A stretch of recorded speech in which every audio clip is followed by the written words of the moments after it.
Hi, welcome back. In this video, we're going to talk about compound interest. Now, for the next few videos, we're going to be dealing with compound interest.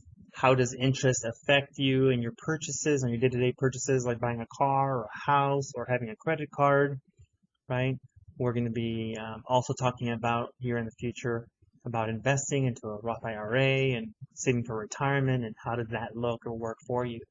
So, by all means, take this for a grain of salt, right? I'm providing information that will help you make better choices in your life. This is not all financial literacy for you. Hopefully, you read and investigate more before making any decisions. But here, I want to show you how to calculate a car payment and such and things like that.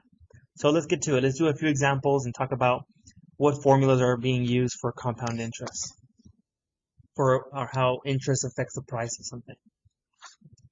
So here we have two equations. The compound interest formula is dealing with things that are on a daily basis, right? Something that is being affected on one-time purchases. Some things like a car, right? Or maybe the credit card bill. Or if you invest into a savings account just one time, right? Without making continuous contributions. We can look at using this formula. The simple interest formula is being used when we're calculating like a mortgage or like the cost of a house. Yeah, so we're going to focus primarily on this formula. We'll talk about simple interest formula, and then we'll also talk about a different formula that deals with things being compounded continuously, but we'll get there in time. For now, let's identify what some of these variables mean. A is referring to the final amount, right? The final like cost of something. P is known as the principal or the initial amount. So let's say that you're buying a car, right? What is the cost of the car? Before interest happens, this is where you're going to start putting the amount. R represents to the rate or the percent, right, that you're paying for interest. That's usually dependent on your credit score. The higher the credit, the lower the interest rate. The worse the credit, the higher the interest rate, right? Because banks and people that give out loans are going to lend you money based on how much they can trust you with it. So if you have a good credit score, right, the higher the credit score, the lower the interest. Now, if you have a bad credit score, they're not going to trust you as much with their money to be able to pay it back. And if you're not as reliable, right, with your money, so they're going to have higher interest. And that rate will go higher so that you can pay them more money since you're more of a liability, right? You're not as reliable financially. Anyway, we want to convert the rate into a decimal. So we move the decimal over twice for interest rate. So say that we're dealing with 10% interest rate. You move the decimal of the back to the front, and this converts to 0.10 as our rate of which something is growing. N is referring to the number of times interest is compounding per year. So if you're accruing interest monthly, it'll be 12 times per year. If you're doing it annually, it'll only happen one time per year. If it happens quarterly, it's 4 times per year, and so on and so forth. T is referring to how much time. What is the duration of your loan, for example, right? Over how long are you going to be paying this off? Houses, you pay them off in longer time, usually 30 years. Cars is anywhere between 5 and 8 years at which you're going to pay a car off. But this formula will allow us to calculate the overall final cost of the thing you're purchasing. Or maybe you're investing into your savings account. How much money will you have over time? Yeah. Now, the simple interest formula is very similar. P represents the initial amount, right? Like the initial cost of a house. R is the rate. You still have to convert it to 0.0, like a decimal form. And T is how many years you're paying off the house. we're going to be using that formula for house and mortgages and examples like that. And we'll be focusing on this one. We're dealing with like savings accounts, or when we're dealing with car purchases, credit card purchases, things like that. So let's do a few examples so that you can see the application of this formula. So here we can see that we're buying a house, right? The mean price in San Antonio is $290,000. Now, in some areas it's a lot higher, in some areas it's lower. But let's say that you're going to buy one for $290,000. The simple interest formula that we're going to be using is the final amount is equal to the principal, or the initial amount, times 1 plus the rate times how many years you're doing. So since this is the initial value, we're going to put $290,000 for a house. Now, assuming that there's no down payment, otherwise we would subtract the down payment from here. But assuming that there's no down payment for a house, we can calculate 1 plus the rate. It's a 6.5% rate, so that converts to 0.065 over the number of years, right? This is a 30-year mortgage, so you're paying this over 30 years. If you simplify a little bit and you do some math, right, you're going to see that this is actually going to come down to a $855,500 home. So while the house originally cost $290,000, you're actually going to be paying, after 30 years of making monthly payments, you're going to be paying close to $900,000, right? Almost $1 million for the house, the price of the house. This difference is how much the bank is going to be making in profit for lending you all this money, right? Because most people don't have, the average person won't have $290,000 cash to pay for the house up front. So they have to borrow money, and the bank will lend you the money, but will charge you interest over time, right? So if I subtract these two, I can figure out how much money was charged in interest, right? If I take the final amount minus the initial amount, I can figure out how much interest was charged. How much interest was charged from that pricing. So as you can see, it's close to like $600,000 the bank is going to be profiting for lending you the money. So usually you want to lower your interest rate by having good credit or better credit. You can also shorten the amount of time that you pay a mortgage. So the less time that you are gaining interest, the smaller the price that you pay overall. And you would just calculate, put 15 here as another number, or 20 or 10 years, depending on how fast you want to pay something off. And you can see how this number just drops as you decrease the number of years that it's accruing interest. Anyway, the big thing here is that the value that you see something that you're going to be paying for will never be the value that you're going to pay at the end. Unless you're paying things with cash, there will always be an increase over time because you're accruing interest, right? Every year it gains interest, and the house will it'll cost more over time. Let's do another example. Here we're dealing with compound interest formula, so we're going to be shifting over to this one.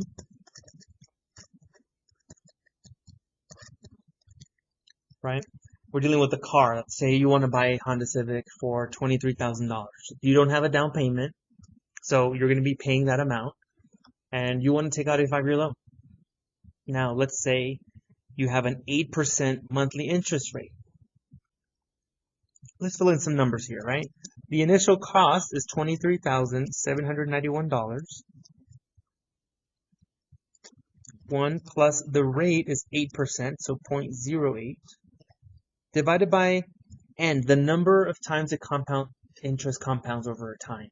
You're doing monthly, right? So this is going to be compounded monthly. So that happens 12 times in the year. And you're doing that over 5 years. So 12 times 5, that's the exponent component, right? How much do you think, right, the car is going to be worth, or how much you're paying for the actual car? This actually comes out to $35,000, $444, right, and 0.912 or 92 cents. We always want to round to the nearest cent, right? There's no more than 2 decimal places when dealing with dollars. So the car is actually you're gonna be paying about $12,000 more for the car because you're borrowing it over a 5-year loan. Right? This is why they recommend to have a down payment so that you can subtract that number. And maybe you're paying interest on $18,000 because you deposited some money in the beginning. And then that will accrue less interest over time, right? Notice how the difference here is about $12,000 in interest alone. So half of the cost of the car is going to be added to the cost just for interest. Now, they won't tell you that the car is going to be this much at the end. What they'll tell you is your monthly payment. So what do? Once you calculate the final amount, when you go to a car dealership or when you're making monthly payments, they'll just divide that, right, the final amount,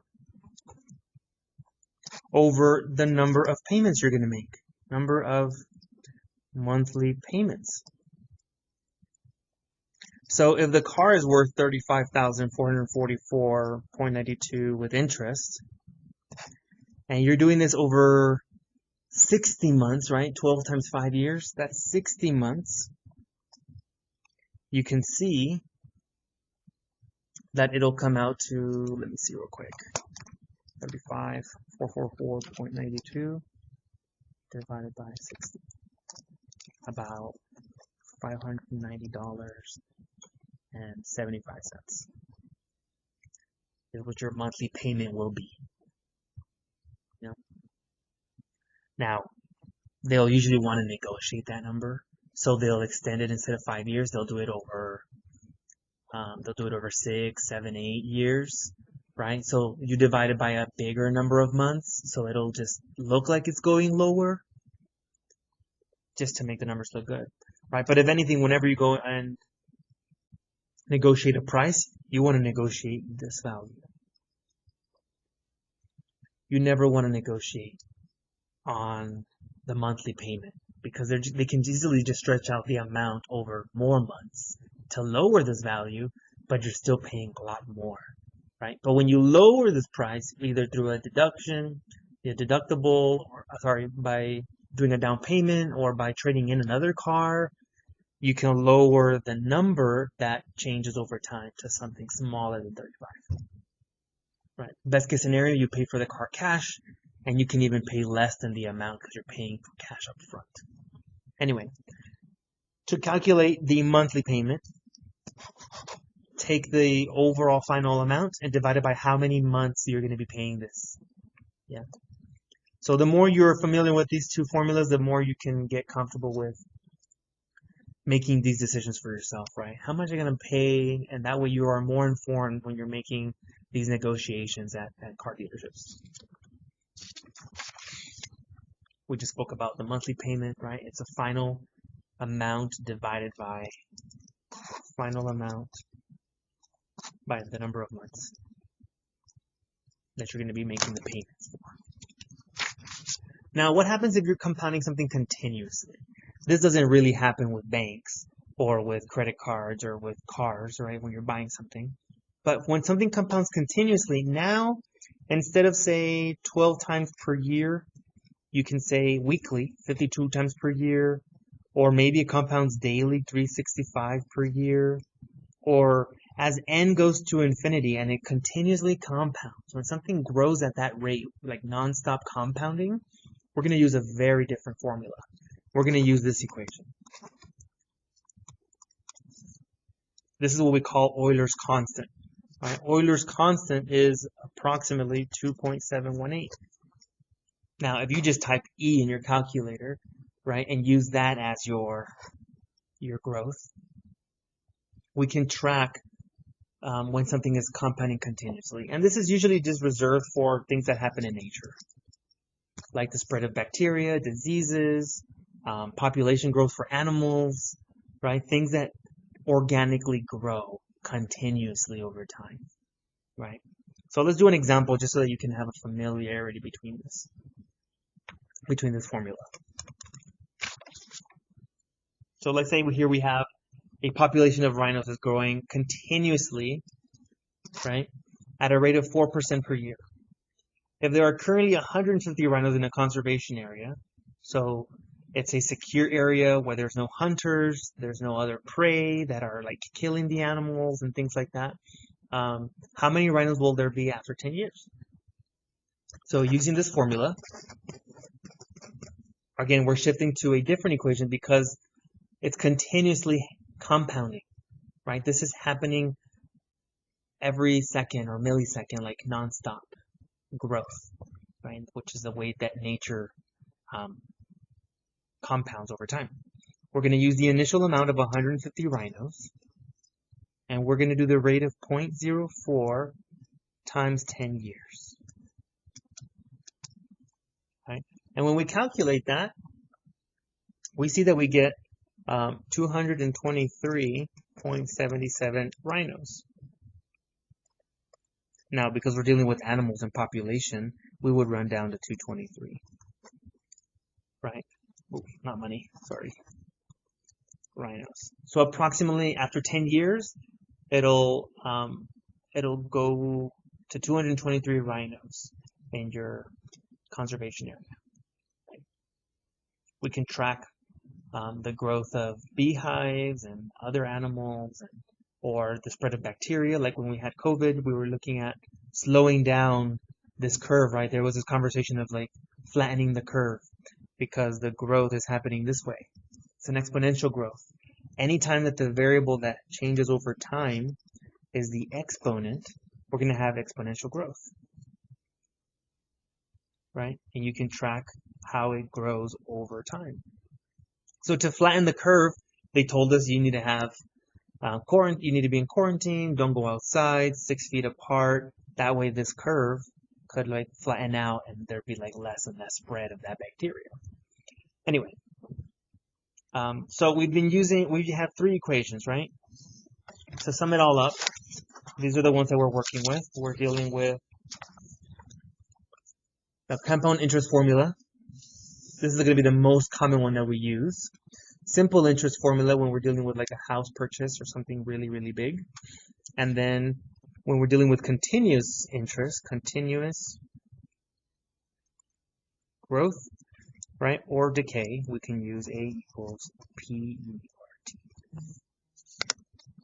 Anyway, I hope this has helped. Please let me know if you have any questions. Don't forget to like and subscribe. And as always, we'll calculate later.